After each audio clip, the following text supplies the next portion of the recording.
Welcome back to Bearing Lifers, the podcast that spins you deep into the fascinating world of bearings. I'm your captain on this bearing cruise, Ben Walls. Whether you're a seasoned pro or just getting your sea legs in the industry, Bearing Lifers promises a smooth and engaging conversation for all. So tighten up your internal clearance as we dive into our next episode. Today, I have the privilege of welcoming a remarkable individual who's navigated numerous roles within the ever-evolving bearing industry. It is with great pleasure that I introduce our esteemed guest, John Masek. John, it's fantastic to have you on Bearing Lifers. Glad to be here. Ben, this is, I always relish the opportunity to talk to people about, how the bearing industry is really a great career to be involved with. And I'm privileged to have been there for a long time. So Yeah, happy to, it's happy to be here. yeah, it's really the industry that affects almost all other industries. If you're passionate about any one specific aspect of manufacturing or just industry in general that we do here in the US, I mean, bearings are going to end up being a pretty significant part especially if you have a rotational product or you're trying to transfer power. So yeah, I love this industry. It's a good one. Yeah, I mean, when people ask, what do you do?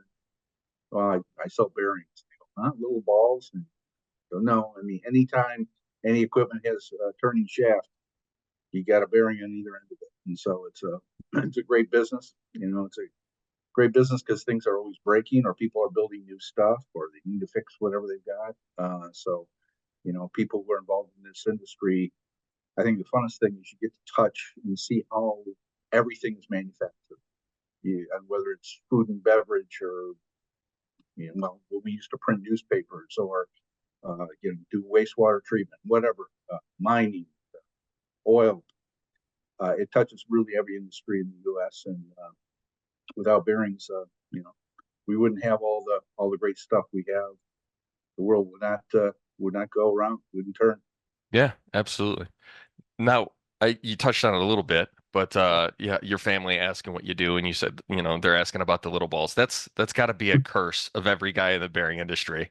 I haven't talked to Yeah, anybody. I know I'm three generations deep into this. My family still has no clue what a bearing actually is or what they actually do in the industry, and it seems like that's a pretty common theme throughout everybody I've talked to on here and personally. no doubt. I pull up the line from the Fletch movie. It's all about bearings. It's all Uh, about bearings. so Next big thing. it's a wonderful thing. Yeah. Yeah. So we like it. There's lots of stuff to learn and a lot of ways to help people, and so it's really great industry to be involved with. So how did you get into the bearing industry? What's the story? Now I kind of got Sure. a little bit of this when you just got accepted into the BSA presidency. Yeah. So yeah, let's share with our viewers how you Sure. actually got to start. Well, it was a little bit of a fluke. I was working for a company called Parker Brothers, and I sold Nerf balls and Monopoly games. Everybody's played, Clue and Risk and Sorry and Payday and all those board games. I used to do that. That was my first job out of school. And then I decided I wanted to go and get my MBA. So the very first weekend I went back, I met my wife to be, and kind of love at first sight. And 2 weeks later, I asked her to marry. So this was in September of '81. And I figured, I better get a job. So I kept looking and looking. In '81, there wasn't a lot of job prospects. It was a recession and 22% interest rates.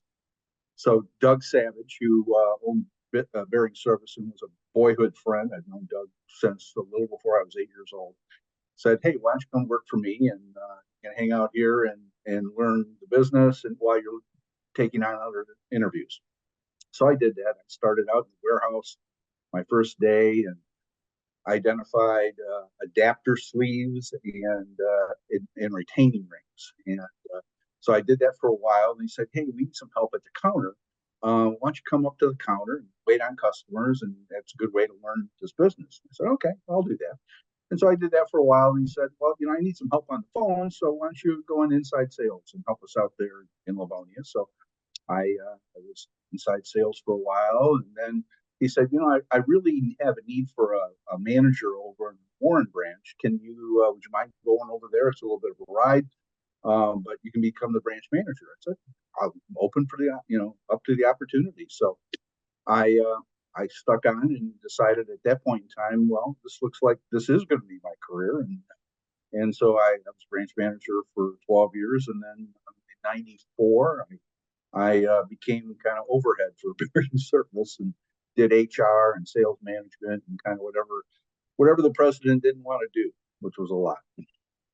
Yeah, absolutely. I mean, there's not a lot of companies that still have that counter. Do you think that having that counter role for a distributor and like you actually got to be a part of that, was it a good learning point to kind of have your career go throughout? You think that's something we're missing in like the distributor area for like a good starting training period? Yeah, no, I think so. I mean, our company still has active counters open in all of our facilities, and that's kind of an anomaly. Most of the Yeah, big stores have closed their counters. yeah, They send them to us actually, but we look at it as a great training ground, a great way for people who are coming into the industry to be able to use the product knowledge that they learn and apply it immediately. It's uncanny. You'll be talking about a spherical roller bearing training one morning, and that afternoon, what comes into the counter? A spherical roller bearing.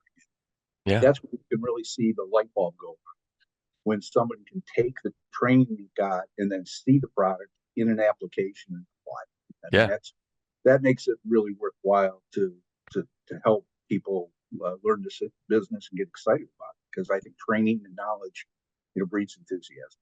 Yeah, I completely agree. The training aspect of, especially with the change in the generations coming in, one generation rolling out, the new generation coming in, we're losing a lot of that tribal knowledge. So that training and education, not only in this industry, but in all the industries that are utilizing bearings in like an industrial setting. I mean, that's super critical that people understand what's going into their applications. Yeah, I mean, in our industry, we're very fortunate in our company that we have a very tenured staff, and people have been here 30, 40 years. But that's not the case everywhere. And, people who are Gen Xers, Gen Ys, Gen Zs, especially these Ys and Zs, they're going to hold, what, 12 jobs or something like that in their career on the average. So sometimes they don't stick around long enough to really assimilate enough knowledge to be able to be dangerous. And, it takes a few years sometimes to encounter all you really, at least 80% of what you need to know to be successful in this business. So yeah, I think one of the challenges for business today is going to be, how do you take and transfer knowledge from the baby boomers like me who are about ready to retire, and transfer that to, the Gen Ys and Gen Zs who are going to be the future of this business. Yeah. So other than that challenge, do you see any other industry challenges either in your role or just with the industry in general, based Yeah, on I how the think industry has changed? couple. I think first of all, technology is so much more important today than it was. I remember, gosh, maybe 15 years ago, we were looking at the BSA Power Report, and that kind of compares companies. And one of the measurements was, sales per employee. And at that time, a really good performing company would have $500,000 of sales per employee. And you can kind of gauge your company to see how you measure it up. Well, now that number is like 900,000 or $1 million in sales per employee. So the bar is continually raised, and it's really a lot to do with technology and how much technology is helping companies be more efficient on order processing and things like that. And so I think that continues to be a challenge, particularly for small distributors who may not have a technology driver at their company or someone that they can devote all of their time on the IT side. So I think that's a huge challenge for independents.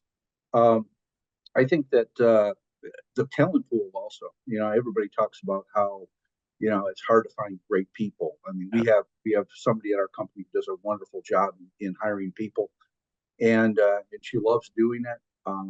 But there's challenges such as, how are you going to staff branches who have active counters and customers who want to come in and see you when people really want to work from home? Yeah. I'm working from home today, and I have a job that allows me to do that. But that's not necessarily the case for some branch salespeople who really need to be there and have that camaraderie and can kind of talk amongst themselves when they get an order or need help from each other. So I think that that'll be a huge challenge for business going forward. Is that the world is changing the way that expectations of people have in terms of where they work, and being able to fully staff a brick and mortar uh, building, that a distributor typically needs to do. Yeah, does your relationship with the manufacturers and the bearing industry, has that technology played, are you leaning on them more or less with, with that change and having your guys' the education and being out in the field? Sure, a couple ways. One, I think that all of our salespeople, the first thing they do when they come in the morning is they'll log on to every single vendor website so that they can check price and availability. So, and frankly, if companies aren't up to speed on that, they're probably not gonna see a lot of business from our company. If Right. they're not involved in giving us pricing data in a PPIF format, they're probably not going to be a significant supplier to us. And if they don't offer online training, that's something our company takes a lot advantage of for newer people and existing, long-term employees as well, in terms of getting better knowledge about the applications in which our manufacturers use their products. So, all of that is all technology related, and we really rely on manufacturers who are typically have much more wherewithal and are much bigger than us, and help us with that technology change. Yeah, no, that's well said.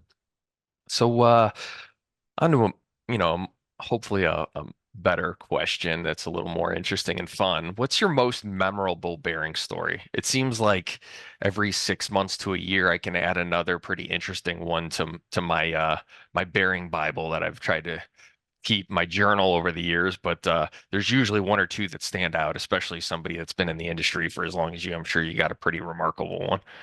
Yeah, a couple stand out, but one was probably back in the late 1980s, so a long time ago, early part of my career when I was the branch manager. And as a branch manager, I was mostly an outside salesperson, so Okay. I was the primary salesperson for the branch. And we had an incinerator, garbage incinerator that was maybe 6 miles away, and they called us one day and said, "Hey, our incinerator's down. Can't we can't suck garbage into the incinerator because our conveyor's not. Can you come out and take a look at it? We got to figure out what this bearing is." So back in those days, at our company, we were a young company. We were trying to, project a certain image, and so we wore suits and ties to work every day. So it's in June, 100 degrees outside, and I go to this incinerator. I'm thinking on the way there, this is not going to be good. And so I get there, and they had just loaded a bunch of garbage trucks into the incinerator. So the whole opening, it was just full of garbage. And he said, "Okay, well, the bearing's back there about 15 feet in." And I look at him. I didn't bring coveralls. I didn't bring anything. So I just go, "What the hell? I'm just going to dive in." So I'm sweeping this garbage out of the way. And I finally get back there, and I did bring a flashlight and some measuring tools. And turns out it was an SAF 544. I finally got down to it. It was an SKF. It was clearly stamped on there. I was able to determine what the right shaft size was. And so it turned out to be a great sale, and it turned out to be a great customer as a result. But I ruined a nice suit that day. And I my wife, bet. well, I remember my car smelled a little rough for about a week or so, and my wife was wondering where I had been when I came home that night. So that's a memorable one.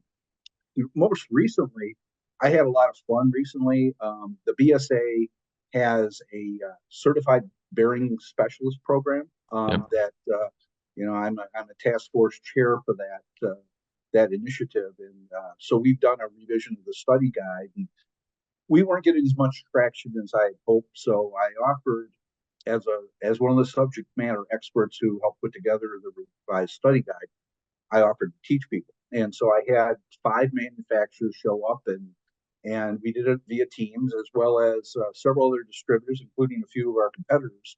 So we had about 25 people go through the class over a 6-week period of time, and I got to share some of my stories and applications, as well as helping people understand the material in the study guide. And most people now have taken the exam. Most people have passed the exam, and got good reviews. And I'm hoping to do it again because training is one of the funnest things I get to do. In fact, tomorrow I'm flying out down to a customer down in Charleston, South Carolina, and doing a day of training on Thursday. And I really enjoy being able to share knowledge about it. So, those are a couple of better stories. Yeah, yeah, that's wonderful to hear. And you didn't try saving the suit, did you? No, No. Did it your was, wife even let you in the house with it? I mean, I literally took it off in the garage. It was nasty. It I was bet. really nasty. Yeah, there was no saving that. I saved the shoes. It took a little bit of polish and a little bit of scrubbing to get all the stuff off those, but suit was gone. Sure.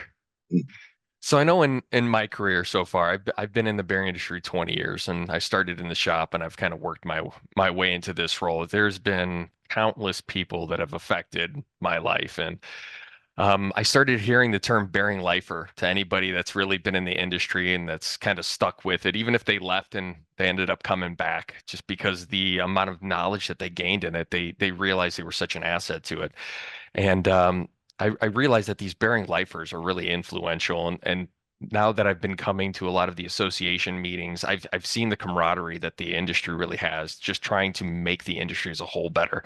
Are there any bearing lifers in the industry that have influenced you, that have maybe either moved on or that are still in the industry? Yeah, several actually.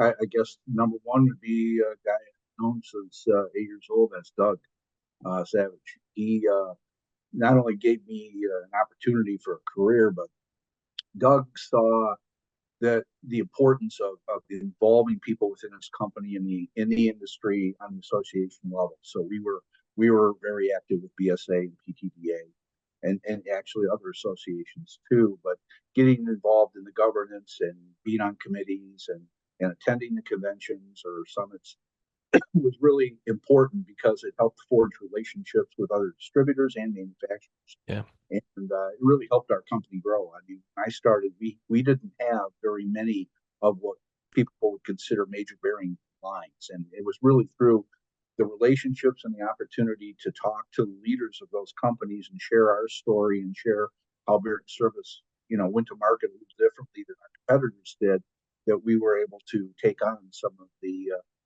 prestigious bearing lines in the industry.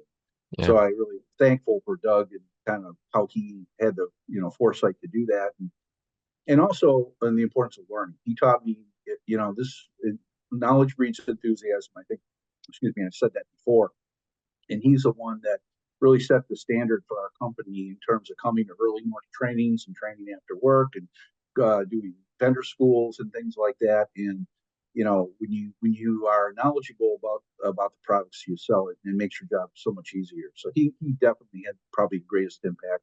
Leroy Burkroff, who also works for our company, Leroy is probably the best in the business at work-life balance. I mean, he does a great job in balancing family, faith, business, outside activities, and does a great job. He's a great role model for others at our company.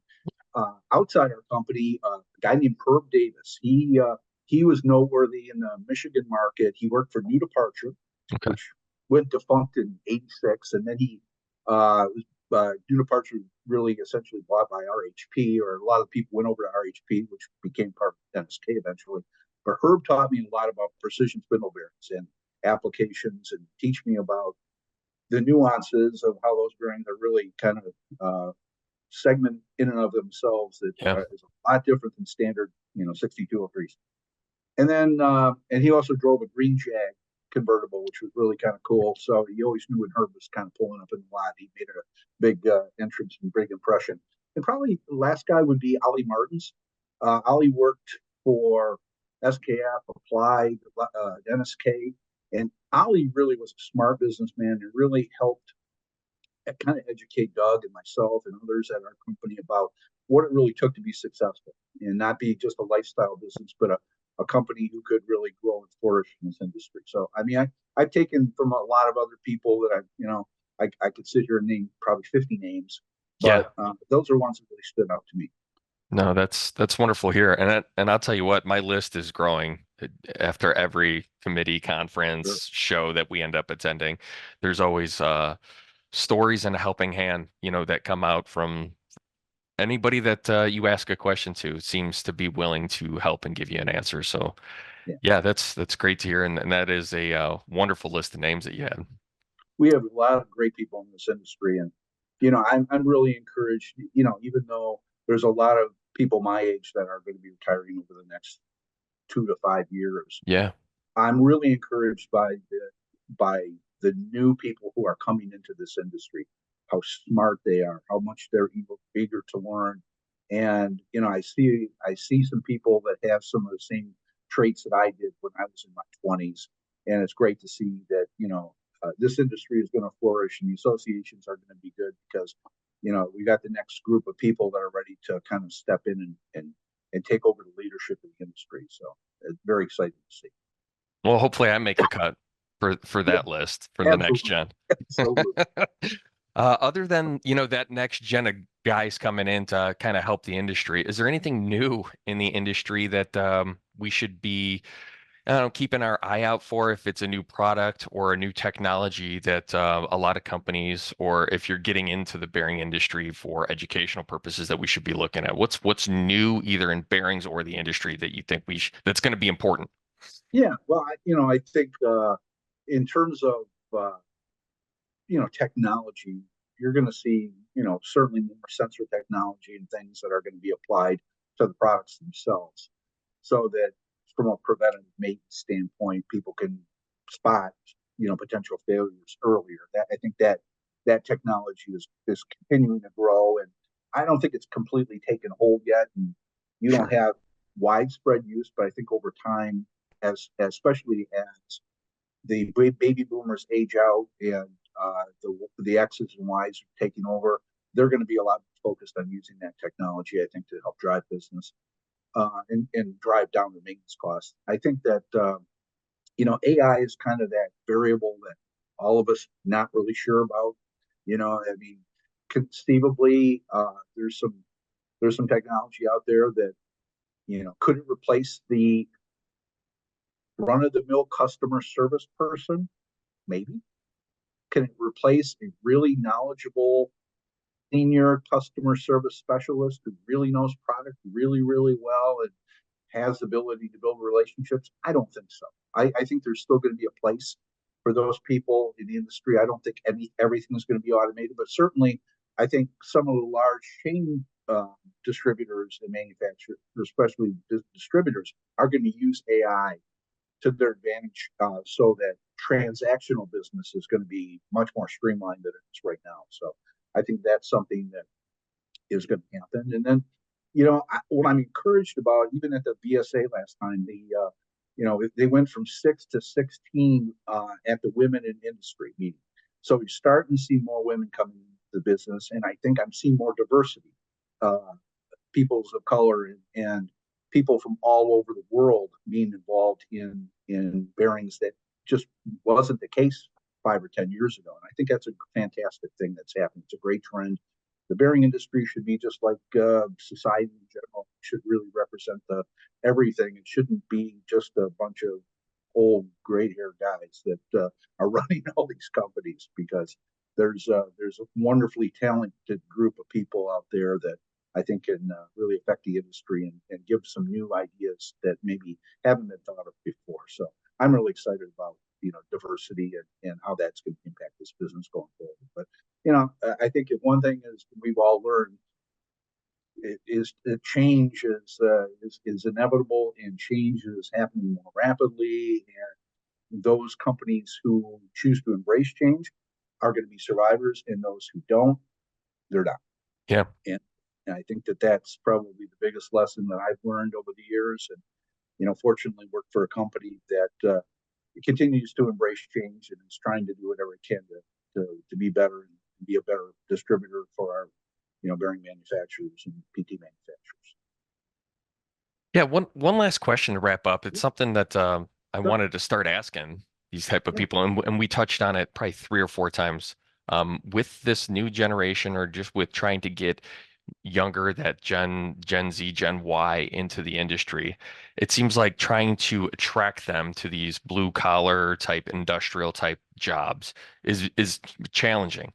Is there a format, thesis that you might have that can show these younger generation people if they're passionate about something that they could find their spot maybe in this industry, and it might be something that's overlooked currently with this generation. Do you have any ideas or ways to spin this that we could really go to Yeah. market as an industry and say, hey, come check out this industry? We try that on really kind of almost global level with the industrial careers pathway effort that both PTDA and BSA were involved with. And it was very difficult because it was very broad, and Yeah, we tried to touch all industries, and it was really beyond our capability. But I think, if you're going to attract people in this industry, we have to tell good stories, and we have to have them see about how the bearing industry can really impact society. I think that younger generation want wants to work for a company that is going to be a good corporate citizen and a good steward of the environment, and and does things to, that they can make a difference, not just making more money for that company, but really make an impact on other people's lives. And yeah, I think we need to show that more. And the bearing industry does. I mean, we impact every industry, and so I don't think the story is hard to come up with, but I think it's maybe hard to kind of convey that, how in an interview, or how in the first year of someone's career can you expose them yeah, to all of the fun as well as um, the impact that you can make if you're a person who sticks it out in this industry. I mean, you said you had a lot of stories, and you're a lot younger than I am, but you've been in your 20 years, but you've got stories that you're coming up with every few months on something you've done or something your customer has done and you've helped supply the bearing to, that has solved a problem or impacted a particular industry or a company, who is doing some things for the greater good. yeah, And I think that's the story we need to tell. It's Yeah, it may not be as glamorous as high tech working out in California for Google or Apple or something like that, but I think that if you can show people that what the work that they're doing is meaningful, yeah, that it they have good work life balance opportunities. I think it's very important for people. If you work for a distributor or manufacturer, most of the time it's a Monday through Friday. I mean, sometimes it's Saturdays, Sundays, but you sure, know, for at the distributor level, you can kind of leave it at home, and spend time with your family, and have outside interests, and balance all that, and have a great career, that is lucrative from an extrinsic, making money, but you can get a lot of intrinsic value out of it too. I mean, a lot of feeling good about coming into work every day and helping to solve problems, and doing so with a product that it's you can continually learn, and so people who are attracted to that type of business where it's not just a job, it's something that they can really invest and make a long-term career out of. I think is the selling feature of the bearing industry. yeah. Very well said. And that's exactly how I think a lot of us have been kind of spitballing that idea, since we've been doing those BSAs. I mean, that's been a kind of hot point. We always have the HR kind of segment or session within that. And it's been the message. And hopefully, we keep rolling that out and get that younger new talent in that gets just as excited as we get when we talk about a rotational product. There's a lot of young talent there, and there's more competition for it than ever. Yeah. And maybe the bearing industry needs to change a little bit, to make sure that they're attracting, or have the shot at the best performers in the talent pool. But I think we can do that. Yeah. I think so. A lot of smart people, and a lot of great companies out there that would be great homes for people for a long-term career. Yeah. All right, John, that's it for the interview, man. I really appreciate you coming on, taking the time to chat with me and kind of giving your little bit of history and on your journey as a bearing lifer. Yeah. Well, thank you. I appreciate the opportunity. It's been a really fun ride. I've enjoyed every bit of it. I think that somehow, some way, I'll always have my finger, on the pulse of the industry. I can't see myself ever, riding off in the sunset and never hearing from me again. I'd love to, continue to be involved. And I've met a lot of friends in this business, and I hope to be able to, see some of them maybe more on the golf course than in a meeting room. But I do look forward to kind of the next chapter of my life and still having Bearings a little bit part of that as well. Sure. Yeah, just don't change that cell phone number. If we have questions, we still Yeah. need to get a hold of you. Well, that I've already negotiated with Joe Savage. I'm taking that number with me. Perfect. All right. Thanks, John. All right. Thank you, Ben. As we close out this episode of Bearing Lifers, stay tuned for our next one. We'll keep sharing the stories and experiences that keep our industry rolling. And if you or someone you know is a Bearing Lifer and want to be featured on the show, please connect with me on LinkedIn. Until next time, let's keep those bearings running smoothly.